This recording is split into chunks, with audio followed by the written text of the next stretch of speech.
Okay, so I think we're begin, if you'd like to take it away. Okay, great. Okay, hello, welcome, and thank you all for joining.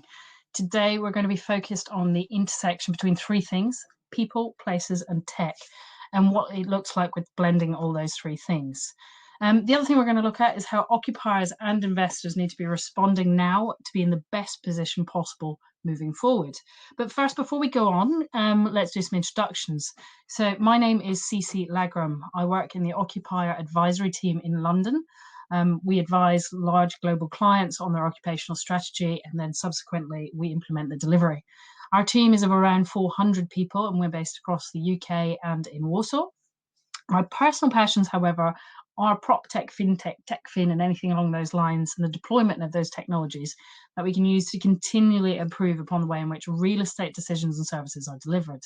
I'm always on the lookout for new ways of disrupting and change the industry, so please do give me a buzz if you've got any great ideas you want to discuss.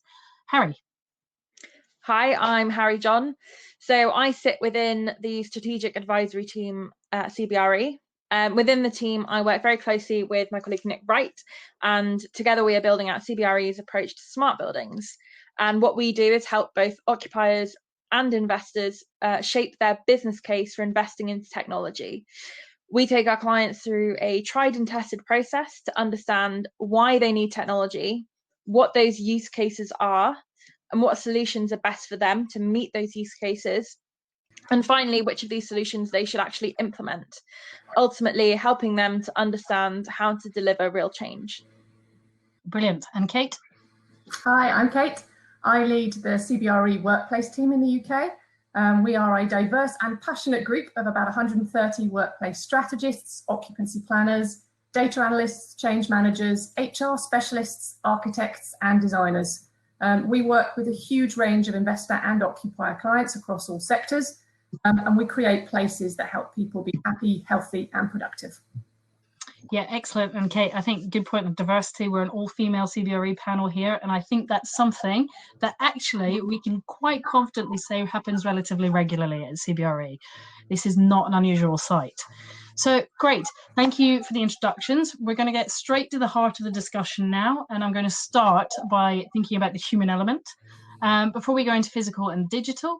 So Kate, what do we know now about how people feel about new ways of working? So I think, first of all, it's kind of hard to talk about the positives arising from a crisis that's killed nearly 650,000 people. But innovation and new beginnings often arise from times of crisis and challenge.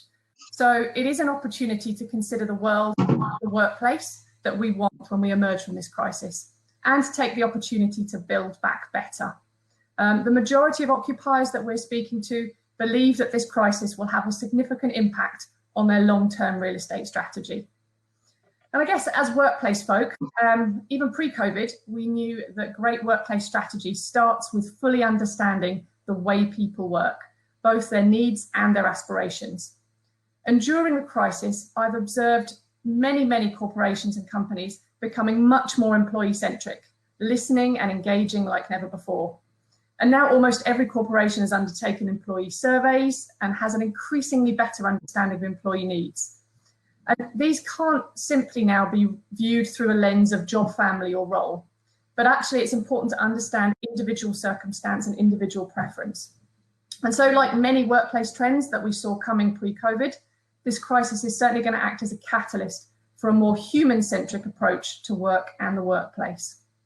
Now, many employees have really enjoyed the absence of the daily commute and the newfound sense of autonomy that remote working has provided. On average, employees' home working experience appears to be relatively good, but it's clear it's not for everyone. Not everyone has a role that can be done effectively from home, and many don't have a dedicated home office, and certainly younger colleagues in particular have been missing the social and learning aspects of the office environment. At the start of May, feedback was quite widespread that people had had an increase in their daily working hours, with colleagues reporting perhaps even an average of 1 to 2 hours longer each day, and more than 40% reporting an increase in mental effort. So that perhaps indicates an unsustainable impact on mental well-being, and leading some to implement what we're seeing now in video meeting free Fridays, reduced internal meetings and similar initiatives. Yeah, I think I agree with all of that. I mean, there was a real sort of push at the beginning for a lot of videos and things like that. It was exhausting being on all those videos. I think we're getting more relaxed, but we are getting back to the office and things like that now. So it's a good observation of how it's been. So on that, Kate, though, what do you think that means for a changing workplace? Do we need to adapt our working environments to account for these changes and these shifting attitudes? Absolutely, and that's exactly what we've been using our space sizing approach to work with many of our occupier clients now to help them answer just that question. Firstly, the physical office is going to remain important. The majority of our occupants, are upholding that the importance of the physical office. It's going to remain central to their strategy around talent attraction and retention. What we are going to see is a real mainstream embracing of a more fluid or mixed reality way of working. More than half are saying that they will offer employees the ability to choose to work fluidly, and a smaller amount saying they'll offer employees the option of working full-time remote. What that will drive is an absolute flight to quality. And we talked about in our Portfolio 2040 research the concept of the trophy office. So just with retail, how retailers have had to really increase the experience in a physical shop because people can shop anywhere online. Similarly, the office is going to have to work harder to really attract and draw people in. And lots of our occupier clients are working with us to really reevaluate the purpose of their office space. And it is, on the whole, going to be focused much more on collaboration, social interaction, co-creation and business development. And really switching a mindset from perhaps previously an ownership mindset, this is my office, this is my space, to much more of a membership mindset. Absolutely, the trend is going to continue away from the dedicated private space and much more towards that shared collaborative space. Equally, we're seeing a greater adoption coming around maker environments, so that ability to quickly put together a space, adapt a space, change it for a different purpose. And different teams are going to have to be using spaces in a much more agile way.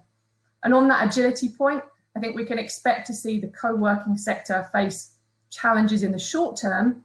However, we do believe that the occupier demand for agility is going to be one of the first things to recover post-COVID, and will really come back net positive in the medium to long term. And then finally, around sustainability and ESG, again, linking back to that build back better, 41% of EMEA occupiers have reported to us that they're going to have now, because of COVID, an increased interest in buildings with well or sustainable features. And probably the one new trend, or a new twist on a trend, is around health anxiety. And nearly 50% of EMEA occupiers that we've spoken to say that they will be reducing office density post-COVID.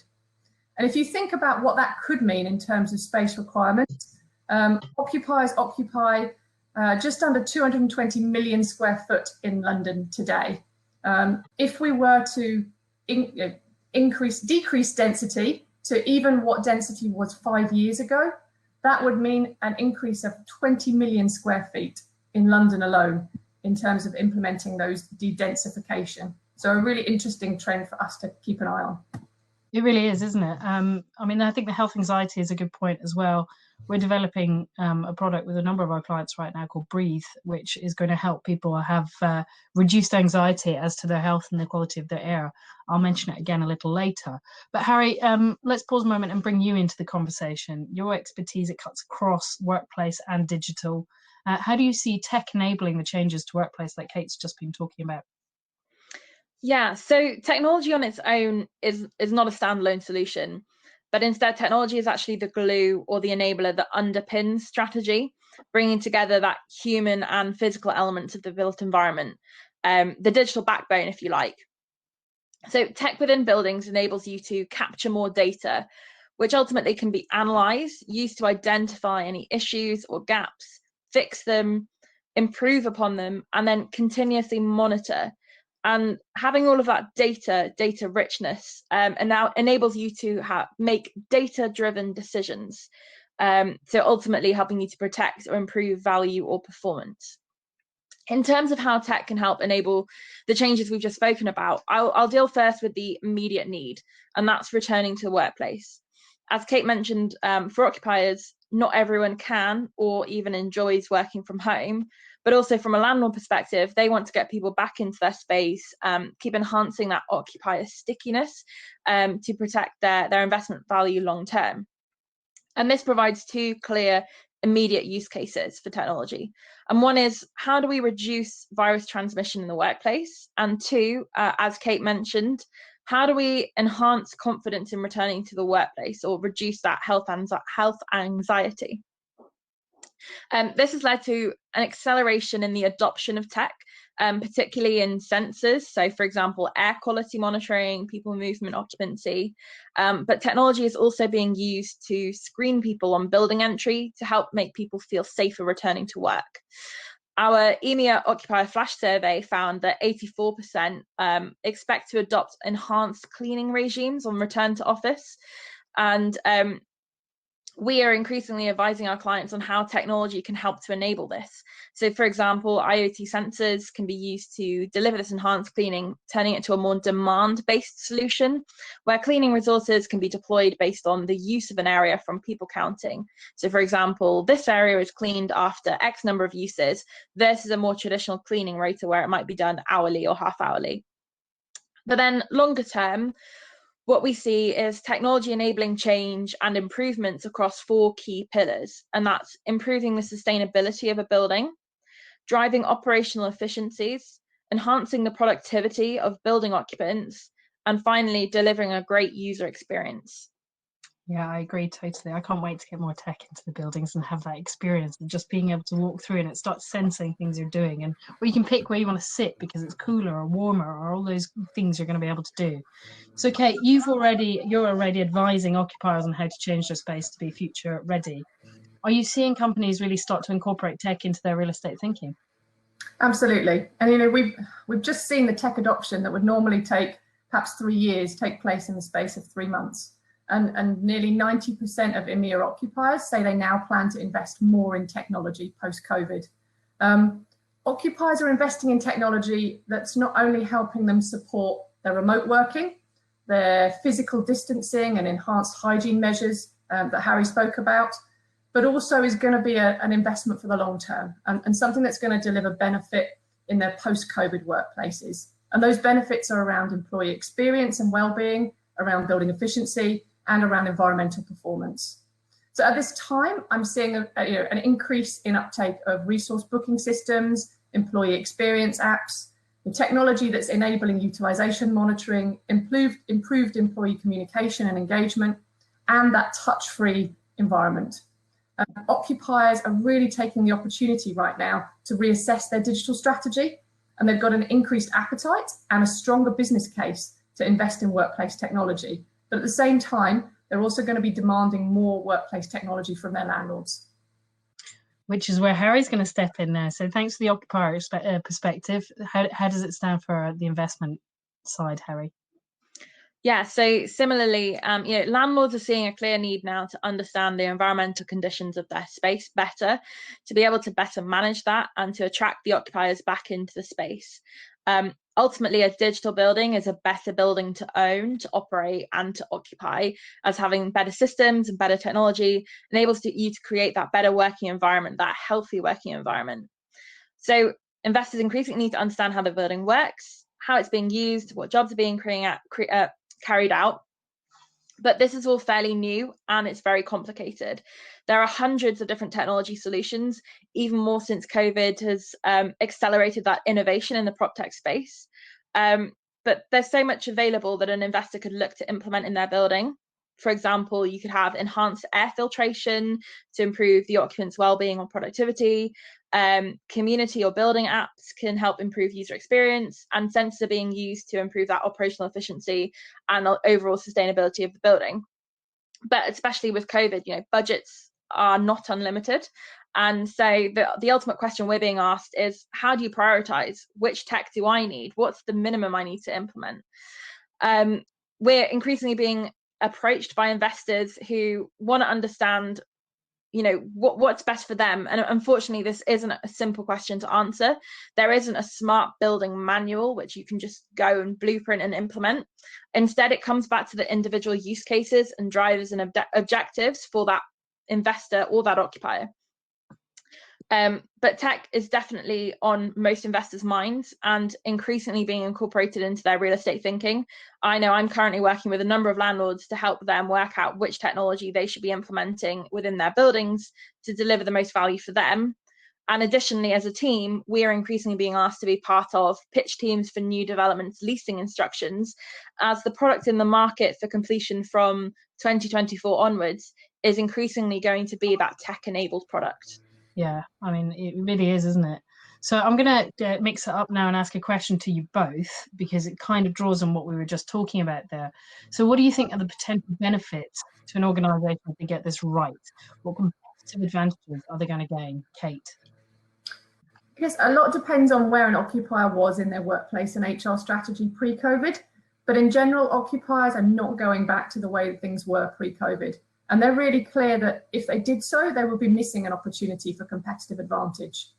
Talent attraction and retention was absolutely front of mind for many, many occupiers pre-COVID.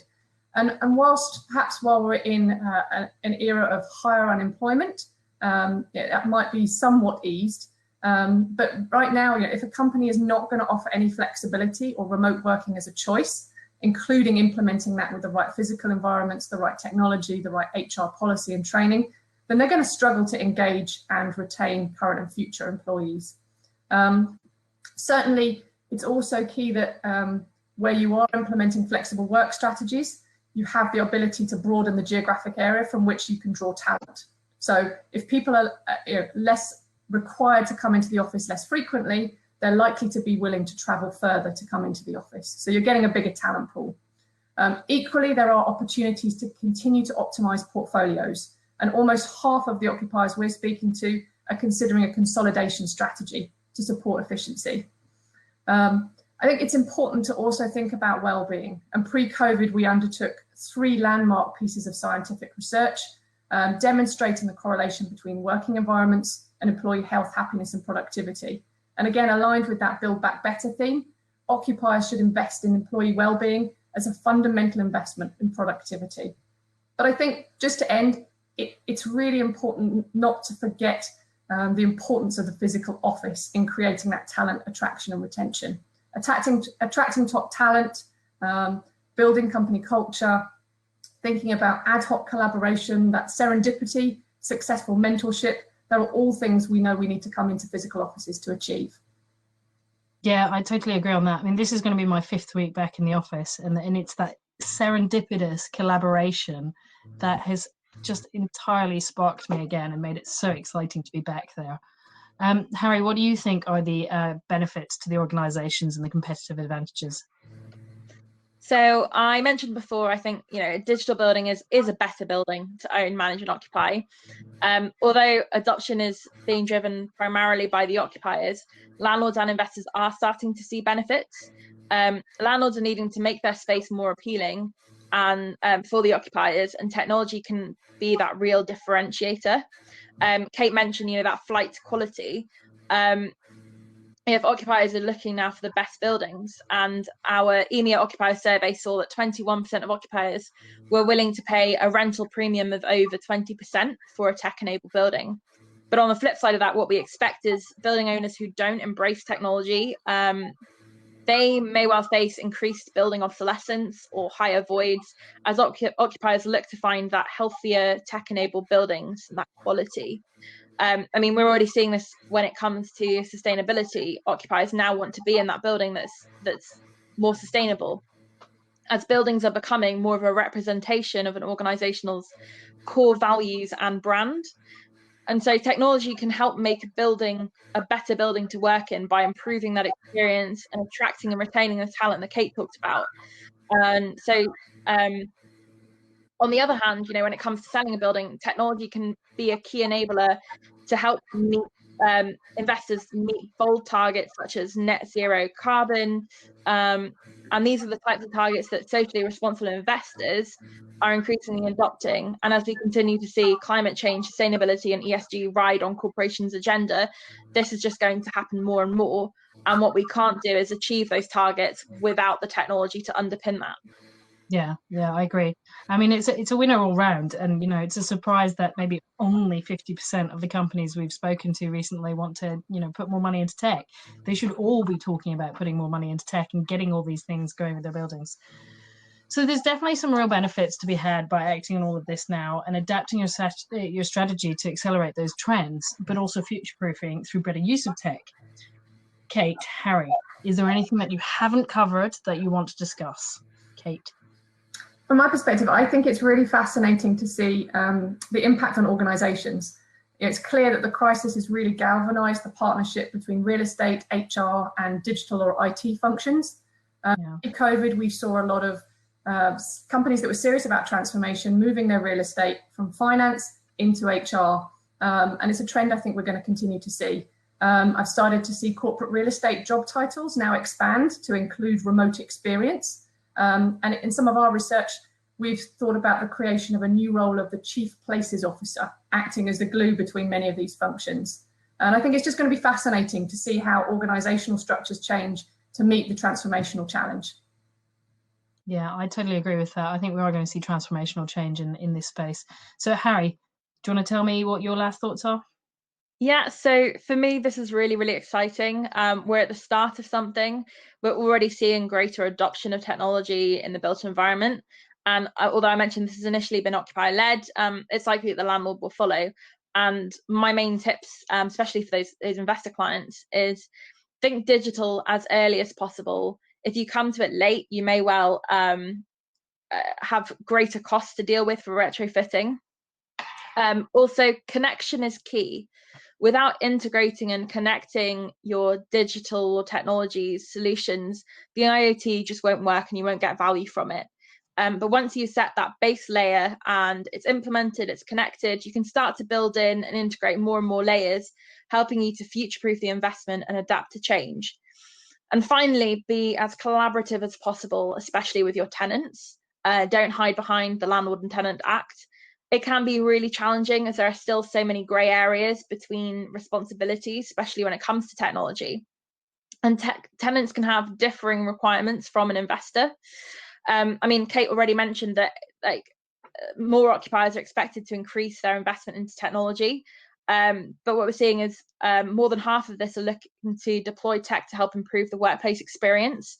But developers and investors are also thinking about this digital for things like access control and improving that experience element for their occupiers. But what we don't want, again, is lots of different separate siloed solutions. As an end user, you don't want to be working in a building where you've got an app to access the building that's your building community app, and then you don't want to have a separate app for all of your tenant spaces. This could end up leading to an experience overload. So again, it comes back to that point number 2, which is connection and integration. But to wrap it all up, I mean, for me, now is the time to engage with your occupiers and engage early to really deliver real estate as a customer-led service. Yeah, brilliant. I totally agree with that. I think it would be amazing to see landlords and occupiers in multi-tenanted buildings especially really collaborate on the experience of that building by being transparent and open with each other about what they want and what the experience is they're after. So thank you both for your thoughts. We are coming to the end of our time.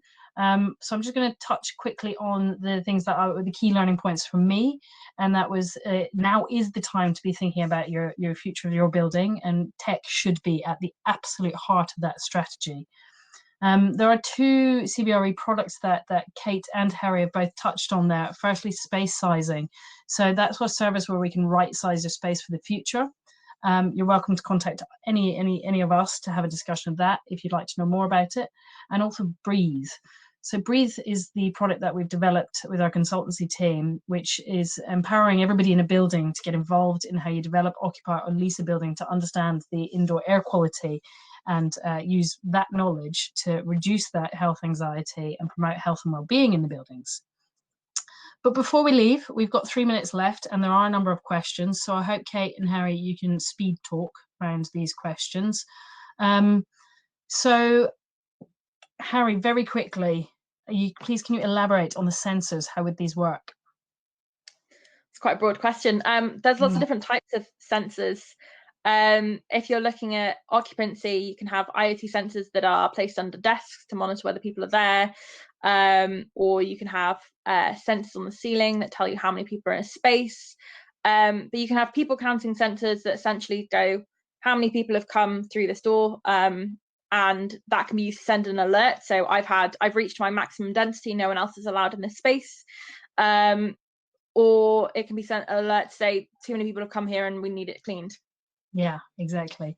Okay, Kate, a question from our very own Lisa Cations. Could you elaborate on the increased take-up due to reduced density will be counterbalanced by the reduction in the CRE footprint and adoption of core flex and home working?